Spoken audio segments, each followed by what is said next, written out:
On December 20th, 2019, Air France Flight 7512, an Airbus A318, departed from Paris Orly Airport on a routine domestic flight to Toulon Airport in the south of France. Air France Flight 7512 was operated by an Airbus A318. The short flight was scheduled to last about an hour and was carrying 114 passengers and 5 crew members.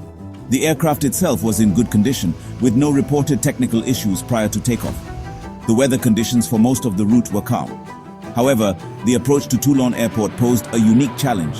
This airport is located near the Mediterranean coast and surrounded by mountainous terrain, making approaches particularly tricky. Runway 05 was in use, equipped with an instrument landing system to assist pilots in making precision approaches during low visibility or complex terrain conditions.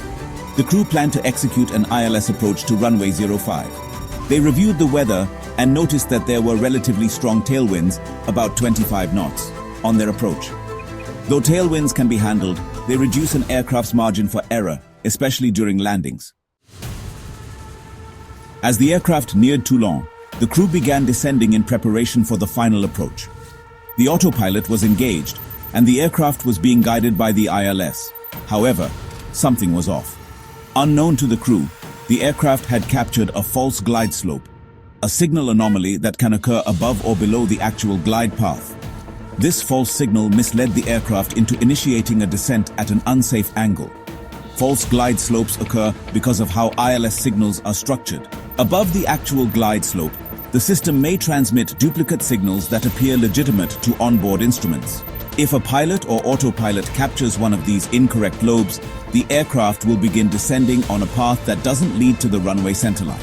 As Flight 7512 continued its descent, the aircraft's pitch began to increase. This triggered the Alpha Floor Protection, part of the Airbus Flight Envelope Protection System. This automatic system detects when an aircraft is nearing a stall due to a high angle of attack and applies toga thrust to prevent loss of lift. The crew immediately realized something was wrong. The pitch-up attitude was excessive, the descent profile was incorrect, and the instruments didn't match what they expected. The captain soon disconnected the autopilot, took manual control, and initiated a go-around. Thrust was applied, and soon the aircraft stabilized. ATC was notified of the go-around, and the crew prepared for a second approach. About 15 minutes later, Flight 7512 landed safely on runway 05. There were no injuries, no damage to the aircraft, and most passengers were unaware of the potentially dangerous situation that had just occurred. The BEA soon launched an investigation into the incident. Their report would uncover not only what went wrong, but also reveal important lessons for flight safety and pilot training. First, the cause. The aircraft had indeed intercepted a false glide slope. This usually happens when the aircraft approaches the glide path from above, which is contrary to standard procedure. Pilots are trained to capture the glide slope from below, ensuring that they latch onto the correct signal. However, due to the tailwind and descent profile, Flight 7512 ended up above the glide path at the critical moment of interception. The BEA also found that the crew had not fully considered the impact of the strong tailwind on their descent rate and arrival profile. Although they were aware of the tailwind, its operational consequences were not thoroughly addressed during the approach briefing. Furthermore, ATC had offered the option of a missed approach due to the crew's high altitude and speed on final. This decision, while not reckless, proved costly in the context of the false glide slope capture. Another factor was training.